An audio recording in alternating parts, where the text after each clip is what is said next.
नमो नमः बच्चों, मैं हेमा धूत एक बार फिर से आप सभी का स्वागत करती हूँ हमारे संस्कृत के इस क्लास में। आज हम करने जा रहे हैं 8वीं कक्षा का संस्कृत विषय से तीसरे पाठ का इस व्याकरण भाग के तीसरे पाठ का पहला सेशन और हमारे पाठ का नाम है संधि प्रकरणम। संधि प्रकरणम अर्थात जब हम दो वर्णों का मेल होता है और दो वर्णों का मेल होकर जब वो नया शब्द बनता है तब हम उसे कहते हैं संधि। यह हमने कक्षा 6ठी और कक्षा 7वीं में भी किया है।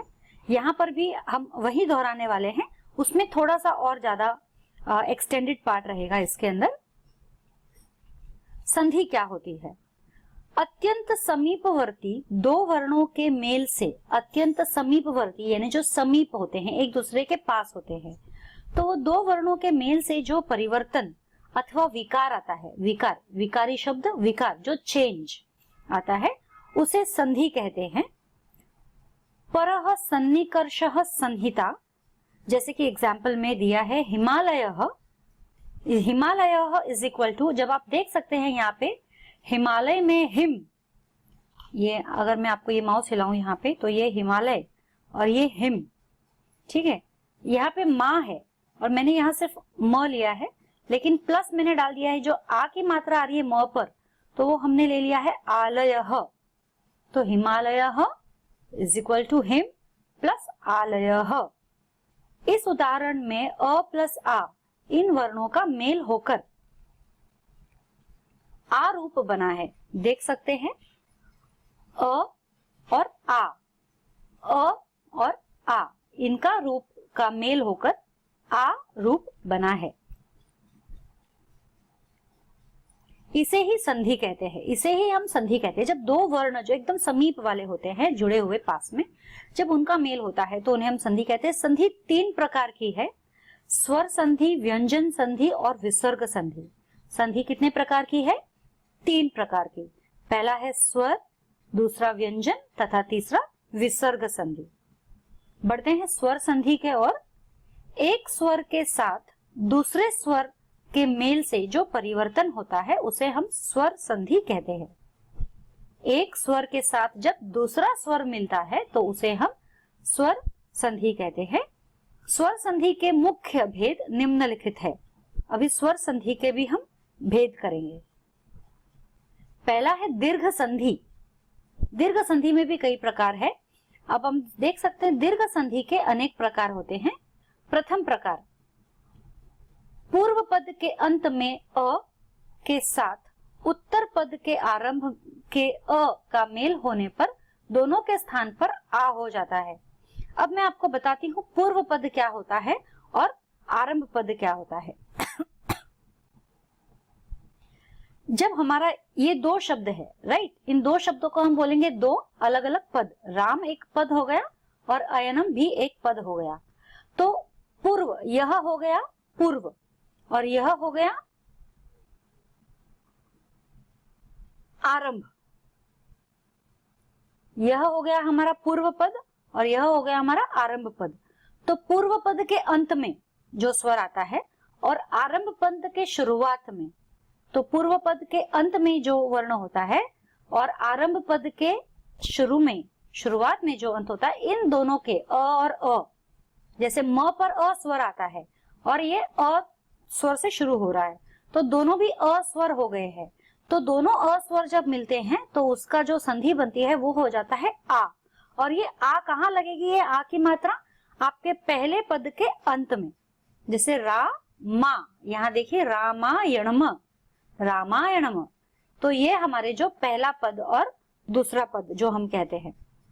उसी प्रकार जो है शब्द प्लस अर्थव, यानी यहाँ भी अ है यहाँ भी अ है, तो ये हो गया शब्दार्थव। द पर आ की मात्रा लग गई है। जब पूर्व पद और आरंभ पद दोनों में अ स्वर मिलते हैं, दोनों की संधि अ स्वर आ में परिवर्तित हो जाती है। नर प्लस अधमः, नराधमः। पुरुष प्लस अर्थः, पुरुषार्थः। कृष्ण प्लस अर्जुनौ इज इक्वल टू कृष्णार्जुनौ। वह तो हो गया हमारा पहला प्रकार। अब हम दूसरे प्रकार की तरफ जाते हैं। द्वितीय प्रकार, पूर्व पद के अंत के अ के साथ उत्तर पद के आरंभ के आ का मेल होने पर दोनों के स्थान पर आ हो जाता है। जैसे उदाहरण, यदि पूर्व पद में हमारे पास अ है, राइट, यहाँ पे ये पूर्व पद हो गया, ये आरंभ पद। पूर्व पद में यहाँ हमारे पास अंत में अ वर्ण आ रहा है और यहाँ पर हमारे पास आरंभ में आ वर्ण आ रहा है। तो जब अ और आ मिलते हैं तो उनकी संधि होती है आ। पहले जो था हमारा प्रथम दीर्घ संधि में भी वैसा ही था, लेकिन वहां पूर्व और उत्तर दोनों में अ स्वर मिल रहे थे। अ स्वर मिलने पर भी होता है आ। अब हमारा अ और आ ये दोनों स्वर मिलेंगे तो भी हमारा संधि बनेगा आ में। तो राम प्लस आज्ञा रामाज्ञा, धर्म प्लस आस्था धर्मास्था, धन प्लस आदेशः धनादेशः, परम प्लस आचार्यः परमाचार्यः, वर्ष प्लस आगमः वर्षागमः। तृतीय प्रकार, पूर्व पद के अंत में आ के साथ उत्तर पद के आरंभ में अ। अब पूर्व पद के अंत में आ वर्ण और उत्तर पद के आरंभ में अ वर्ण यदि आ जाता है तो उनका भी मेल होने से हमारे उसके स्थान पर आ वर्ण ही आएगा। इसमें तृतीय प्रकार में पूर्व पद के अंत में आ यदि आया और उत्तर पद के आरंभ में अ आता है तो भी हमारा उनका मेल होने से आ में ही परिवर्तन होता है। जैसे वर्षा, ये हो गया हमारा पूर्व पद और पूर्व पद में आया है यहाँ पे अंत में आ, ठीक है। और अंतः के शुरुआत में हमारा आया है अ, तो यहाँ आ पहले आया है और अ बाद में आया है।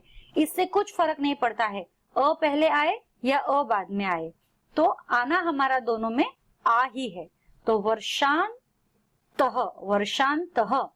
रमा अंगानी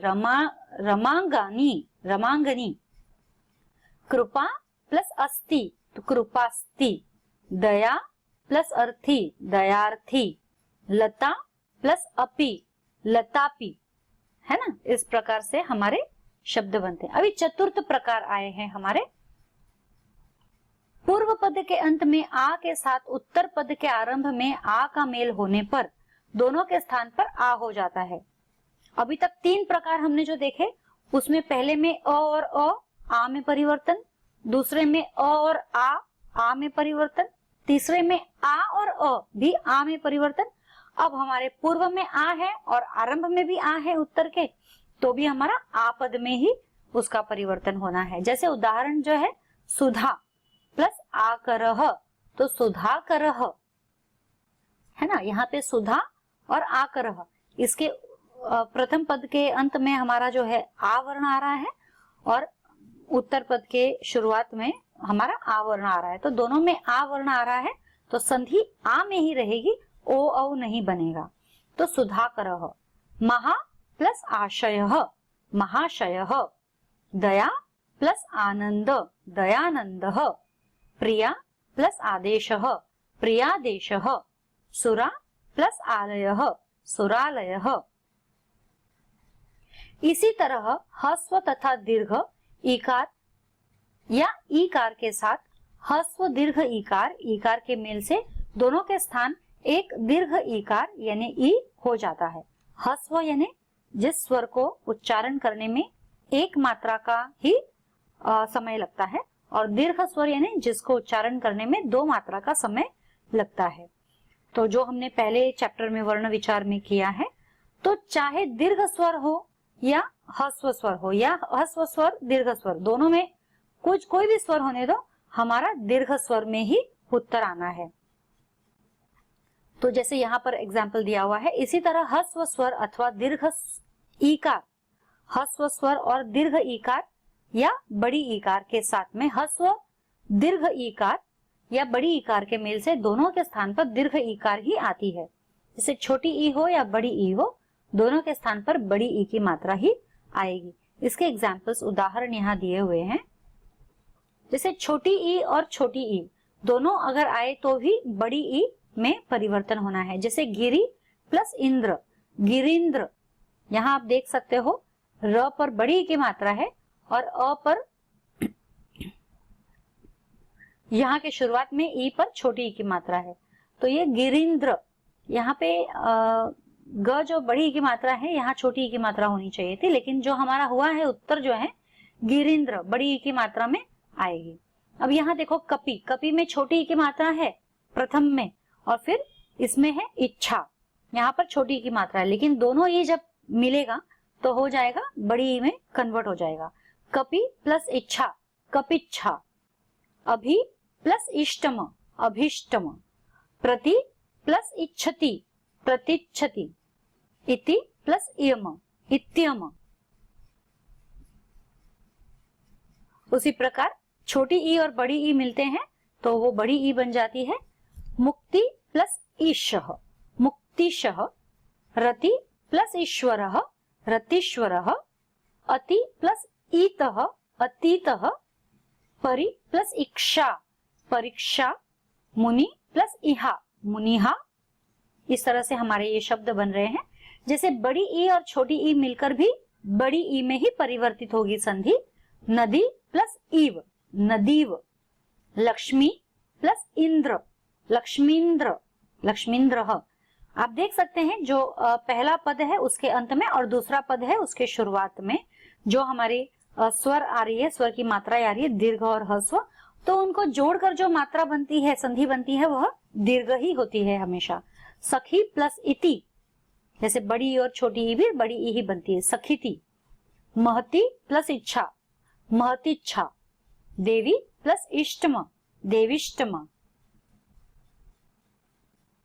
आगे अब दोनों ही बड़ी ई है, पहले पद में भी, पहले पद के अंत में और दूसरे उत्तर पद के शुरुआत में। नदी प्लस ईशः, तो भी आपका बड़ी ई में ही परिवर्तन रहेगा, नदीशः। लक्ष्मी प्लस ईश्वरः लक्ष्मीश्वरः, सखी प्लस ईर्ष्या सखीर्ष्या, महति प्लस इतिह महतितिह, देवी प्लस इहा देवीहा। सो ये तो हमारा ई का हो गया। अब आगे बढ़ते हैं उकार या ऊकार, छोटा ऊ या बड़ा ऊ के साथ उकार या ऊकार का मेल होने पर दोनों के स्थान पर बड़ा ऊ का वर्ण आ जाता है। मैं आशा करती हूँ अब तक तो आपको समझ में आ गया होगा। जो ऊ प्लस ऊ, छोटा ऊ प्लस छोटा ऊ गिव्स यू बड़ा ऊ। तो वटु, ट पर छोटे ऊ की मात्रा है प्लस ऊपरी ये छोटा ऊ है, तो दोनों भी छोटे ऊ की मात्रा, दोनों भी जो ह्रस्व स्वर है दोनों भी परिवर्तित संधि में बदलकर दीर्घ स्वर में परिवर्तित हो जाएंगे। तो वटुपरी, देखिए हमें ट पर जो बड़े ऊ की मात्रा आ गई है वटुपरी। भानु प्लस उदयः, उदयः गिव्स यू भानुदयः। जैसे यहाँ पर न पर बड़े ऊ की मात्रा आ गई है। पृथु प्लस उदकः पृथुदकः, लघु प्लस उक्तिः लघुक्तिः, साधु प्लस उत्सवः साधुत्सवः। उसी प्रकार छोटा ऊ और बड़ा ऊ जब मिलते हैं तो हो जाते हैं बड़े ऊ की मात्रा। लघु प्लस ऊर्जः लघुर्जः, सिंधु प्लस उर्मीः सिंधुर्मीः, साधु प्लस उच्चुः साधुच्चुः, मधु प्लस उरुः मधुरुः, बहु प्लस उर्णा बहुर्णाः। उसी प्रकार बड़ा ऊ और छोटा ऊ यदि आया तो भी हम बड़े ऊ में ही हमारा परिवर्तन होगा। जैसे भू प्लस ऊपरी भूपरी, हिंदू प्लस उदयः हिंदुदयः, कर्कंधु प्लस उदकः कर्कंधुकः, चमु प्लस उक्तिः चमुक्तिः, वधु प्लस उत्सवः वधुत्सवः। यहाँ पर बड़ा ऊ प्लस बड़ा ऊ दोनों मिलाकर बड़े ऊ में ही परिवर्तित होगा। चमु प्लस ऊर्जः चमुर्जः, वधु प्लस उरुः वधुरुः, भू प्लस ऊर्ध्वमः भूर्ध्वमः, चमु प्लस ऊर्ध्वम चमुर्ध्वम, हिंदू प्लस ऊर्जः हिंदुर्जः। ऋकार और रुकार का ऋकार और ऋकार से मेल होने पर ऋकार हो जाता है। री और रू मिलने पर या रू या री मिलेंगे तो रू में ही परिवर्तन होता है। जैसे कि पितृ प्लस ऋणम पितृणमः, भातृ प्लस ऋणम भातृणम, कर्तृ प्लस ऋणम कर्तृणम, मातृ प्लस ऋणम मातृणम, दातृ प्लस ऋणम दातृणम, भर्तृ प्लस ऋणम भर्तृणम। So what did we learn today बच्चों? आज हमने क्या सीखा?